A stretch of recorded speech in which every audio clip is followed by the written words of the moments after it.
Hello everyone and welcome to the Green Man channel. Hope you're doing good and well. So it's time for my fourth album review of this week. I can't remember a time on the channel when I've done 4 separate album reviews in the span of a week, but here we are. And this time I'm talking about an independent release by a band called Evoking Winds, and this is their 6th full-length studio album titled Your Rivers, which came out back on the 7th of March of this year.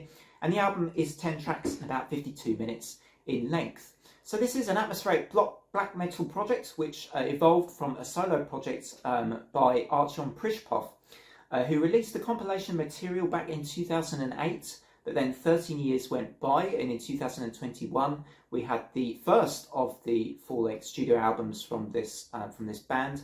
And then since then we've now, this is the 6th studio album, so this is the first one I've actually listened to though, and I have to say that actually this is probably my favourite atmospheric black metal album of 2024 so far, and it could probably be up there with my choices so far as album of the year contenders.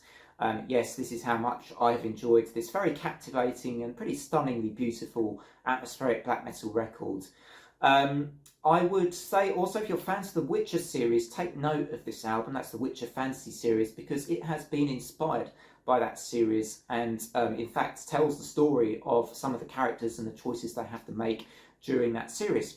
It has been a while since I read the Witcher books myself. I do remember reading at least most of them. I don't think I actually finished the series, which doesn't make me a very good Witcher fan, I know, but I do remember thoroughly enjoying Time of Contempt. I think that particular book, and that is actually the title of one of the songs on this album, incidentally. But anyway, I'm starting to go off on a tangent about The Witcher rather than about this particular release. As I say, it's a great album that combines, I think, the classic black metal blast beat sound with really soaring and beautiful melodies and great use of folk instruments, and that all creates the epic atmosphere and the stunning soundscapes that I think a series like The Witcher probably deserves. And this would make a good soundtrack to a reading session. If ever you pick up a Witcher book, then I highly recommend listening to this album, because it's got the drama, it's got the sadness, the epicness that a fantasy tale you would expect to have, and or you would expect to have involved in a fantasy story, and it really does capture that sense of that spirit of the Witcher fantasy world. So anyway, let's go into some of the songs on this album. I really enjoyed pretty much all the songs on here, although there were 1 or 2 spoken word moments that maybe took me out of the album a little bit. But let's start with On the Autumn Road, which is an absolutely gorgeous track. Starts off actually with some harsh passages of that sort of more black metal style, but then it opens up with an absolutely gorgeous, blissful melodic guitar solo about halfway through, and I knew from that point on I was all in for the journey of this record. And in fact, the track after this, Lots of Skellige, does a similar sort of thing. It bursts open with an absolutely gorgeous guitar solo, I think, sort of towards the end of that song. And I love the way that particular song builds up and develops. I mean, it's just something to behold. It's the kind of epic Atmo Black track that I can really get behind and enjoy.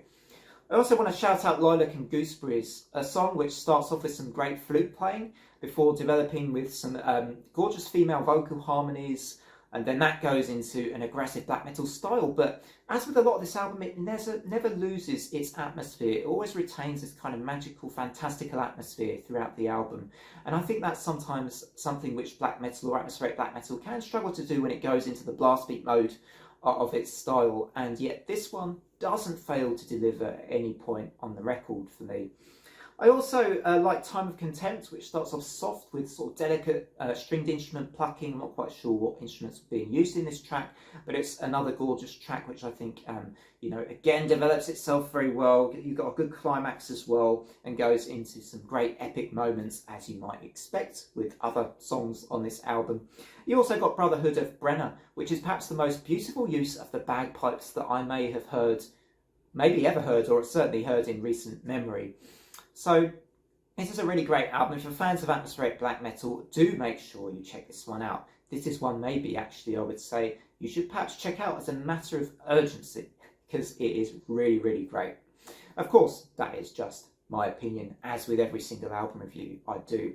But you might guess this one's going to be a very high score. It's going to be a 9 out of 10. I feel like it might have been a little while since the last 9 out of 10 on the channel, then again maybe not, but I'd need to look back through my album reviews. But this one is a definite 9 out of 10 for me. It's a must listen, and I'd say again, particularly if you're fans of the Witcher series and you want a good soundtrack to that series whilst you're reading, Or if you just want to check out some damn good atmospheric black metal, here's your answer. It comes in the form of Evoking Winds and Your Rivers. Thanks very much for watching. As always, do drop a like and a sub if you enjoy these kind of videos. If you want to watch more of my album reviews, of course, there are 3 others from this very week to check out. Otherwise, from me, until next time, everyone, bye for now.